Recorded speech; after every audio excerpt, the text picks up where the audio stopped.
Hello, everyone, and welcome back to Sports Today. We are here, of course, to talk about the FA Community Shield. Now, obviously, the Community Shield is something of a precursor to the English football season, or particularly the Premier League season kicking off, and it will pit, of course, the winners of last season's Premier League versus the winner of last season's FA Cup. So, obviously, Community Shield is something that's watched keenly, but in this case, it was contested by City, who were the Premier League champions, and Liverpool, who were, of course, the FA Cup champions. So, big match, arguably the biggest match in English football over the last 3 odd years, I would say. And it was a pretty easy win in the end for Liverpool. I mean, I was expecting, I don't know about you guys, but I was expecting a far more dominant match than we actually ended up getting, a far more competitive match than we ended up getting here in this case. What we got was a pretty dominant one-sided victory for Liverpool. And of course there are a few things that we can discuss about when it comes to the technical or tactical aspects of things. But first off, congratulations to the Liverpool fans. Your team have won the Community Shield, and of course we know the Community Shield doesn't really count as a trophy. It's more of a pre-season kind of a fixture, and it's a glorified friendly. But no harm starting your season with a good win like that, especially against the team who will be your closest title rivals. So, good win in that sense for Liverpool. 3-1. Didn't really look in much doubt even after City equalized. So, let's just go over the goal scorers quickly. Trent Alexander-Arnold gave Liverpool the lead in the 21st minute. Wonderful little finish from the right hand side of the penalty area. Nice fizzed shot, which City just couldn't defend. City were actually searching a lot for an equalizer, and it came from their new star forward. No, I'm not talking about Erling Haaland. I'm talking about Julian Alvarez, because Alvarez was the one who, in fact, he did have a goal. He scored, and then that was also turned down because, well, the referee deemed that there was a foul in the build-up. But Alvarez did end up finding the equalizer in the 70th minute, and then, but after that, Liverpool decided to turn things on to the next level. We note for a fact that Jurgen Klopp's men do have this ability to kind of turn up the gears and shift their intensity and their focus when the chips are down, and they showed it here yet again. In the 82nd minute, they won a penalty. Salah converted with ease, and then the clinching moment came in injury time, in the 4th minute of injury time, when their new forward Darwin Núñez ended up scoring a nice little header, put the seal on the win, took his shirt off, jumped in with the Liverpool fans. Nice moment. Núñez at this point already looking like quite the signing for Liverpool. I know it's still early days, but he's really impressed in pre-season. He even scored a hat-trick. I think it was against RB Salzburg. You can correct me if I'm wrong. But he got a hat-trick there. He scored one today. Looks the real deal. He's very, very energetic, very hardworking. Fits the, Klopp mold of player, you can say, in that sense. Someone who has a lot of end product, but also a work ethic that is mad. Because it was really fun to watch him. He's very, very intense. Very fun to watch this Liverpool team as well. I mean, I'd have you guys know for a fact I'm a Chelsea fan, but it's hard to not admire the way Liverpool and City play.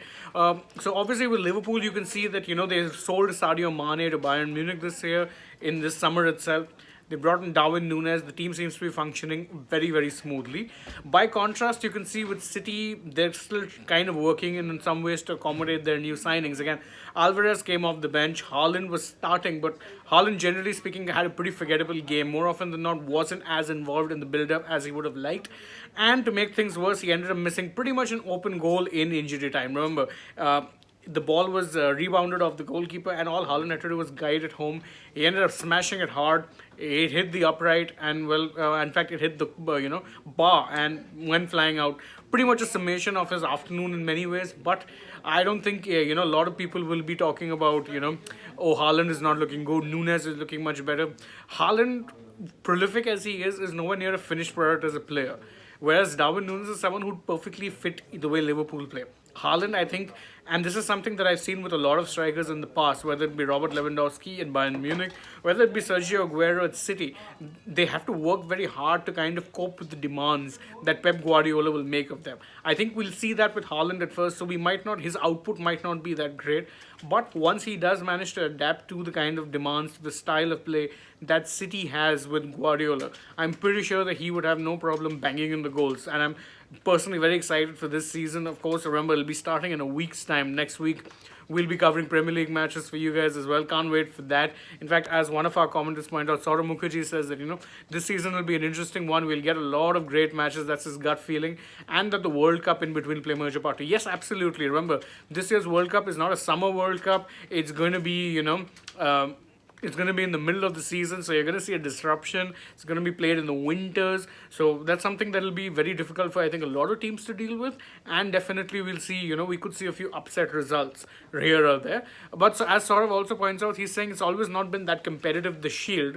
I agree with you, but I don't think any manager likes losing it, and definitely not Pep, because if you ask Pep how many trophies he's won in England, he always includes the Community Shield, so it's clear that he treats that as a big deal, which, to be fair, in most countries it is treated as a big deal, that one-off cup tie. So like in Spain, you have, of course, the Supercopa and stuff like that. So I'm sorry, I beg pardon. Supercopa is in Italy. So in Spain, you have also, every nation has that one competition which is played between domestic cup winner and league holder, and that's normally considered pretty big. Community Shield only in England is seen more as a glorified friendly, but as Saurav points out, no one really would like to lose it. You'd not want to be starting your season with a loss.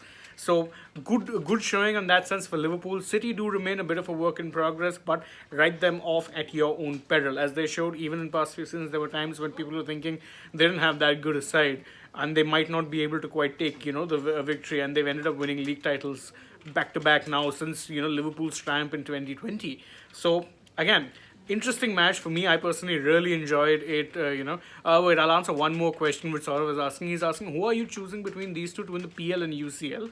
And I think it's too early to make those predictions, and we might just end up doing some videos on that. So keep your eyes peeled.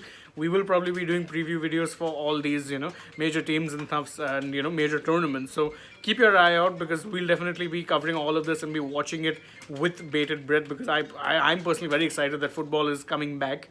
So we'll be watching that very, very soon. So but congratulations to Liverpool. They've won the Community Shield and will be starting the new season, on a good note. You can say that their preseason has gone really, really well.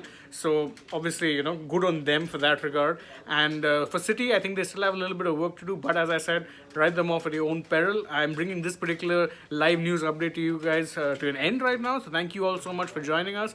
Don't forget to like, share, subscribe, drop us a comment, tap the bell icon so that you know when it is we're going live. Follow us across platforms: Facebook, Twitter, Instagram. Last but not least, don't forget to download the SportsToday app so that you have the best news right at the tip of your fingers. Thank you so much for joining us. I'm bidding you leave for now, but bye-bye.